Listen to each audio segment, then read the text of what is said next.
বন্ধুরা, welcome back to my channel simply life বর্ণনা পল্লবে তোমাদের সবাইকে স্বাগত। আর সবার প্রথমে থ্যাংক ইউ হচ্ছে আমার সাবস্ক্রাইবার 1K কমপ্লিট করার জন্য।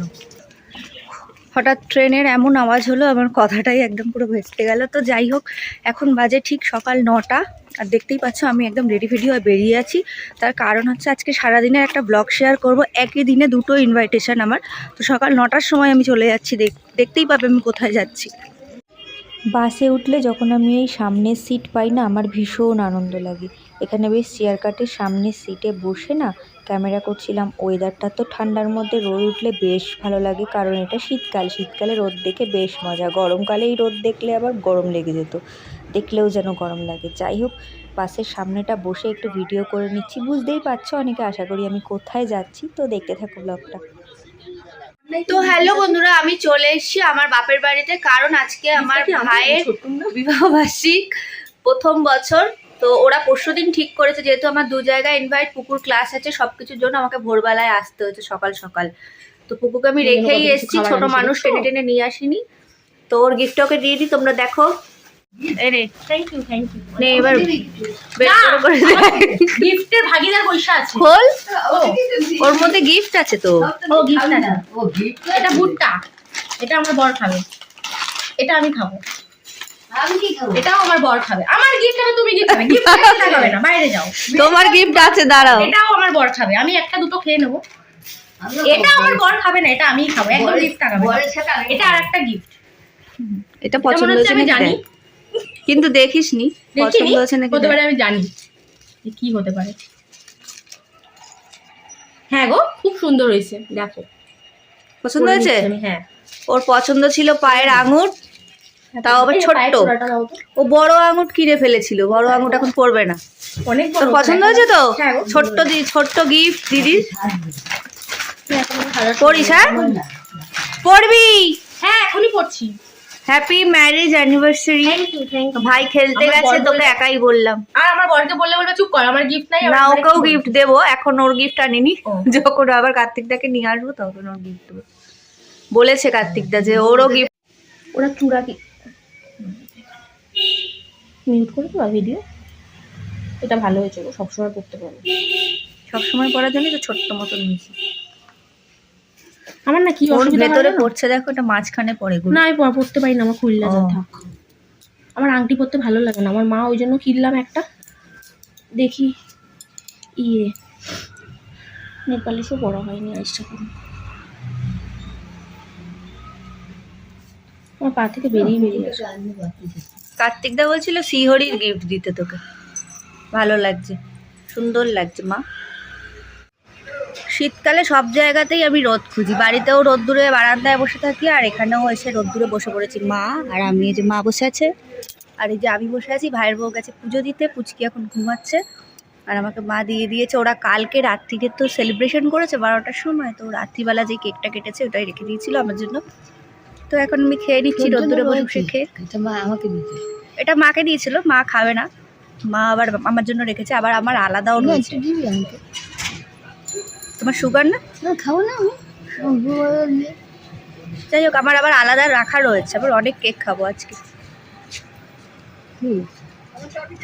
তো বন্ধুরা, তোমরা তো দেখতেই পেলে, মায়ের কাছে বসে কফি আর কফি খেয়েছিলাম, চা কফি মিশানো আর কি, চাফি হয়ে গেছিলো।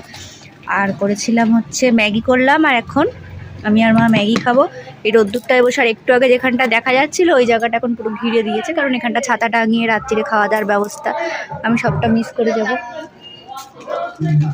তোমাদের বাটির হিসাব তো আমি জানি না, এটা পুরো ঘিরে দিয়েছে। ছাদে বসে ম্যাগি, প্রচণ্ড ঠান্ডা। তো বন্ধুরা, আমি এখন স্নান করে নিলাম মায়ের এখানে, কারণ আমি বাড়ি থেকে ফ্রেশ হয়ে এসেছিলাম, শুধু স্নানটা করে আসিনি। যেহেতু আজকে একটা অনুষ্ঠান বাড়ি যাব, তো একটু শ্যাম্পু করার ছিল, তো শ্যাম্পু ট্যাম্পু করে এসে ঠান্ডা ঠান্ডা লাগছে, ছাদে এসে বসে আছি। রোদটা শোকাবো, দেখতেই পাচ্ছ কী জোরে হাওয়া দিচ্ছে, এগুলো কি নড়ছে। তো একটু রোদ লাগাই, তারপর খেয়ে দিয়ে আমি আবার বেরিয়ে যাব, কারণ পুকু যাবে জিমন্যাস্টিক ক্লাসে ওর বাবার সাথে। তারপর পুকু আসবে জিমন্যাস্টিক ক্লাস থেকে, ততক্ষণে আমাকে রেডি হতে হবে। তারপরে আমি, পুকু আর পুকুর বাবা আর পুকুর ঠাম্মি মানে মা আমরা 4 জনেই যাবো আর একটা অনুষ্ঠান বাড়িতে। তো এখানে তো খাওয়া দাওয়া করার ব্যাপার নেই, পুকুরও নেই, তো এখানে জাস্ট দেখা করে গেলাম। আজকের দিনে দেখা না করতে আসলে একটু হয় বলো? তোমাদের সাথে কটা কথা শেয়ার করতে এলাম, সেটা হচ্ছে তোমাদের সবাইকে অনেক অনেক ভালোবাসা, অনেক অনেক ধন্যবাদ এইভাবে আমার পাশে থাকার জন্য। প্রায় দু বছর 2.5 বছর হয়ে গেছে আমি ইউটিউব চ্যানেলটা খুলেছি। যারা প্রথম থেকে আছো তারা তো অনেকেই জানো, যারা রিলেটিভ সার্কেলে রয়েছো তারাও অনেকেই জানো, সবাই জানো প্রায়। আর যারা আমার বন্ধু হয়ে গেছো এতদিনে তারা তো জানোই। তো আমার 1Kটা কমপ্লিট হলো, সবে মাত্র হলো। তো তার জন্য আমি অনেক অনেক কৃতজ্ঞ। তোমরা সবাই পাশে আছো বলেই আজকে আমার 1Kটা কমপ্লিট হয়েছে। আমি চাই বড় বড় ভিডিও বানিয়ে তোমাদের সাথে অনেক অনেক ভালোবাসা, অনেক কিছু পেতে আর অনেক কিছু সব শেয়ার করতে তোমাদের সাথে। আমি যা যা করি সবটাই তোমাদের সাথে প্রায় শেয়ার করি, যেখানে যাই, যেমন মানুষের সাথে মিশি। এমন না যে আমি কোনো সেলিব্রিটিদের সাথে থাকি বা সেলিব্রিটিদের নিয়ে ভিডিও করলে যে ভাইরাল হয়ে যাব, বা তাদের নিয়ে ভিডিও করলে হয়তো আমি তাতেই আমার চ্যানেলে সাবস্ক্রাইবার বেড়ে যাবে, এরকম কিছু নয়। আমি আমার নিজের লাইফস্টাইলটাই দেখাতে চাই, কারণ আমি খুব সাধারণ মানুষের সাথে থাকি, সাধারণ ঘরের একটা সাধারণ বউ। আর আমি আমার মায়ের মেয়ে, এটাই আমার কাছে অনেক বড় ব্যাপার। তো যাই হোক, এইভাবেই তোমাদের সাথে ভালোবাসা নিয়ে এগিয়ে যেতে চাই চ্যানেলটাকে নিয়ে। তোমরা সবাই পাশে থেকো। আমি জানি অনেকেই আমাকে ভালোবাসো, আর অনেকে ভালো নাও বাসতে পারো, তাতেও কোনো ব্যাপার নেই। দেখছো এটাই অনেক ভিডিও, অনেক অচেনা মানুষ, 1000 জনের যারা আমার চ্যানেলটা সাবস্ক্রাইব করেছো, আমার ভিডিও দেখছো, ভালো লাগে।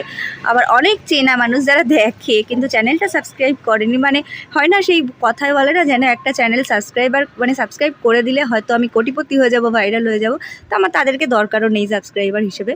তো যাই হোক, যারা আমার পাশে আছো সবসময়, আমি জানি সবসময় আমার পাশে থাকবে। তো এভাবেই তোমাদের সবাইকে নিয়ে আমি এগিয়ে যেতে চাই। ওই যে আমার গেটে আমার মা, তোমরা দেখতে পাচ্ছ কি না জানি না, দাঁড়িয়ে আছে।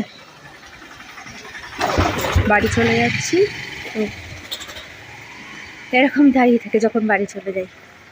মায়েদের সাথে মেয়েদের কানেকশানটাই এরকম থাকে যে বাড়ি যাওয়ার সময় ওরকম যতটা দেখা যায়, আমরাও তাই করি যখন মা আমার বাড়ি থেকে চলে আসে।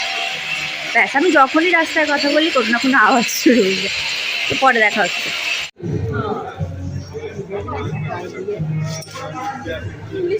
হ্যালো বন্ধুরা, আমরা চলে এসেছি একটা বার্থডে পার্টিতে। সেটা হচ্ছে আমাদের যেই দাদাকে অনেকবার দেখেছো তোমরা, আমাদের পাড়ারই দাদার ছেলের আজকে বার্থডে, 5 বছরের। অনেকবার করে বলেছিল, তাই 2 জায়গাতেই আমার যেতে হতো সেই কারণে। আর ভাইয়ের অনুষ্ঠানটা হওয়ার কথা ছিল না, হঠাৎ করে ওরাও প্ল্যান করেছে, তাই রাত্রে সবাই মিলে এখানে চলে এসেছি আমরা। এখানে বাজি ফাটানো চলছে, সুন্দর সাজিয়েছে, ওদের বাড়িটাও সুন্দর সাজিয়েছে, আমার ক্যাপচার করা হয়নি। তারপর আমরা বার্থডে পার্টিতে ভেতরে চলে গেলাম। তো আমাদের যেহেতু পুকুর জিমন্যাস্টিক ক্লাস ছিল, ক্লাস থেকে এসে রেডি হয়ে যেতে যেতে একটু টাইম লেগেছে, তাই ওর কেক কাটা হয়ে গেছে। এমন কেক কেটেছে, পুচকেটা দেখো মুখে কেক মেখে বসে আছে। আর ওর না গাড়ি, খেলনা এসব খুব পছন্দ, খেলনার মধ্যে গাড়িটাই খুব পছন্দ। ওর বাবার কোলে উঠে ও ছবি তুলছে, এটাই সেই দাদা। আর কোলে তার ছেলে, 5 বছরের জন্মদিন। ওর অন্নপ্রাশনটা লকডাউন পড়েছিল বলে, অন্নপ্রাশনের অনুষ্ঠান করেনি বলে, তো দাদার অনেক বছর আগেই ঠিক করেছিল। আর একদম তখন থেকেই আমাদের বলে রেখেছিল যে অবশ্যই আসতে হবে। তো অনুষ্ঠানের ভেতরে তো প্রচণ্ড পরিমাণে গান চলছিল, যেই কারণে আমি তোমাদের ভয়েসই দিচ্ছি। আর আমি যদি কথাও বলতাম তোমরা কিছুই শুনতে পেতে না, কারণ প্রচণ্ড বাচ্চা কাচ্চা ওখানে চেঁচামেচি হচ্ছে। পুকুর রীতিমতন খেলতে শুরু করে দিয়েছে ভাইয়ের সাথে, দেখতেই পাচ্ছ। আর সবচেয়ে মজার জিনিস কি জানো, এই যে পুচকেটা, ওর নাম প্রয়াগ, আমরা ওকে অপু বলে ডাকি। ও আমার বরকে আমার নাম ধরে ডাকে, বরকে বলে ডাকে কার্তিক, আমায় বলে ডাকে অনন্যা, কিন্তু আমার ছেলেকে কিন্তু ওর দাদাই ডাকে। ও সবসময় বলবে পুকু দাদা, অনন্যা কার্তিক পুকু দাদাকে নিয়ে আসবি। ওর এই মিষ্টি মিষ্টি আদো আদো কথাগুলো এত ভালো লাগে, যখনই বাড়ির সামনে দিয়ে যাব তখনই ডেকে কথা বলবে। এমনকি ওদের বাড়িতে গেলেও আমাকে বলবে মা অনন্যা এসছে, মা অনন্যা এসছে, এভাবে বলে। ছোটোবেলায় ওর মাকেও ও নাম ধরেই ডাকতো। আমি যদি জিজ্ঞাসা করতাম মা কোথায়, বলতো প্রিয়াঙ্কা ঘরে। এরকমভাবে বলতো। আমার এত ভালো লাগে ওর মিষ্টি মিষ্টি এই কথাগুলো। জানি বড় হওয়ার সাথে সাথে সবই বদলে যাবে, কিন্তু এই ছোটোবেলায় যখন ও কথা শিখেছে তখন থেকে যে আমাদের ডাকটা আমাদের খুব ভালো লাগে শুনতে। ওই যে সবুজ শাড়ি পরে দাঁড়িয়ে আছে ওটা ওর মা, আর এখানে যারা বসে আছে সকলেই কিন্তু আমাদের পাড়ার, আমাদের সবার পরিচিত। বেশিরভাগ পাড়ার অনুষ্ঠানে কিন্তু আমরা সবাই একসাথে থাকি। এখানে পাড়ার শাশুড়ি মায়েরা, পাড়ার শ্বশুররা সকলেই আছে। মানে কাকু কাকিমা হলে কী হবে, সম্পর্কে তো শাশুড়িই হবে বলো। তো আমিও আমার শাশুড়ি মাকে নিয়ে বসে আছি। ও হ্যাঁ, তোমাদের সাথে তো দেখানোই হয়নি যে আমি কিভাবে রেডি হয়েছিলাম। চলো তোমাদের সাথেও একটু দেখিয়ে দিই, যেইটুখানি দেখানো যায় আমি কীরকম পরেছিলাম। আমি একটা সুন্দর শাড়ি, ব্লাউজ সেলাই করা, মানে ব্লাউজটা সেলাই করিয়েছিলাম শাড়ির, আর এই শাড়িটা দিয়েছিল আমার ভাইয়ের, ছোটো ভাইয়ের শ্বশুরবাড়ি থেকে। তো অল্প হালকা ফুলকা আমিও সেজে গেছিলাম, একটা মাথায় সুন্দর খোপা করে একটা ফুল লাগিয়ে গেছিলাম। ফুলটা যদিও ফলস। তো ওই যে জেঠিমা বসে আছে ওটা হচ্ছে পুচকোটার ঠাকুমা। পুচকোটার ফ্যামিলিতে ওর ঠাকুমা, ওর বাবা, মা আর পুচকোটা, ওরা 4 জন। আর আমরা 4 জন এসেছি, যেরকম এখানে আছি। আমাদের বাবা তো বাইরে। শীতকালের অনুষ্ঠান বাড়িতে কফি পকোড়া না খেলে হয়? তো পকোড়া তো খেয়েই নিলাম। দেখলাম পুকু হাতে করে নিয়ে এসছে। তার আগে হ্যাঁ, বার্থডে কেকটার আমার একদম ছবি তোলা হয়নি। তো বার্থডে কেকও কিন্তু আমাদের খাওয়া হয়ে গেছিলো। এখানে প্রায় শেষই কেক। ওর চলে গেলাম আমরা সিঁড়ি উপরে। দেখো সুন্দর একটা ছোট্ট মেনু কার্ড, আর ওদিকে বসেছে পুকুর বাবা আর পুকু, আর এই পাশে বসেছি আমি আর মা। তো মেনু কার্ডটা তোমাদের সাথে শেয়ার করেই দিলাম, তার কারণ হচ্ছে মেনু কার্ডে ক্যাটারিংয়েরও নাম ছিল দাস ক্যাটারার, কারণ ভীষণই ভালো রান্নাগুলো হয়েছিল। তোমাদের সাথে কিন্তু আজকে আমি সারাদিনের খাবার মোটামুটি সবই শেয়ার করেছি, চলো এগুলোও শেয়ার করে দিচ্ছি। তো কড়াইশুঁটির কচুরি, কাশ্মীরি আলুর দম, ভেজ, অসাধারণ একটা কচুরি খেয়েছিলাম। তারপর পড়ে গেছিলো গরম গরম ভেটকি মাছের ফিশ ফিঙ্গারটাও খেতে কিন্তু অসাধারণ ছিল। সঙ্গে ছিল কাসুন্দি আর স্যালাড আমার পাতে নেই, কারণ আমি স্যালাডটা খাই না। ওরা নিয়েছিল স্যালাড, আর ফিশ ফিঙ্গারটাও কিন্তু অসাধারণ খেতে ছিল। একটা রান্নাও এমন না যে খেতে ভালো হয়নি, প্রত্যেকটা রান্না ভীষণ সুস্বাদু আর খুব লাইট, কোনো রকম গোলাপ জল আতরের গন্ধই নেই। এত সুন্দর পোলাও, সঙ্গে ছিল কাতলা মাছের কালিয়া। মাছটা অল্প একটু খেতে না খেতেই পোলাওয়ের সাথে মাংস পড়ে গেছে পাতে। তো মাটনটা পড়ে গেছে, মাটন তো জানোই, মাটন পড়ে গেলে মাছটা আর খাওয়া যায় না। তো যাই হোক, আমার সাথে এমনই হয়, খাবারটা শেষ হওয়ার আগেই অন্যান্য খাবারগুলো হুড়মুড়িয়ে পড়ে যায় আমার থালায়। তো যাই হোক, মাটন দিয়ে একটু পোলাও দিয়ে খেয়ে নিলাম। তারপর পড়ে গেল পাতে আস্তে আস্তে চাটনি, পাঁপড়, মিষ্টি, সব কিছু মিষ্টি। তারপর ছিল সন্দেশটা কিন্তু অসাধারণ। রসগোল্লার থেকেও আমি সন্দেশটা বেশি ভালো খেয়েছি। যেই খাবারগুলো নষ্ট হয় তার ওপর এরকম রসটা কে চিপে ফেলো আমার মতন, বলবে তো।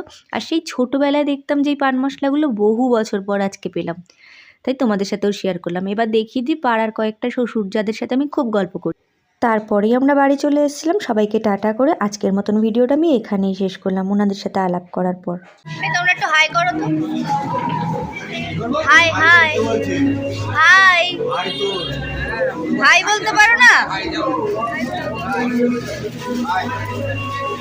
হাত তুলে বলো। ঠিক আছে,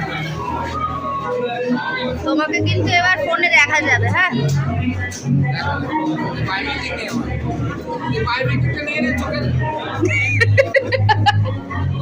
দাদা আসছি।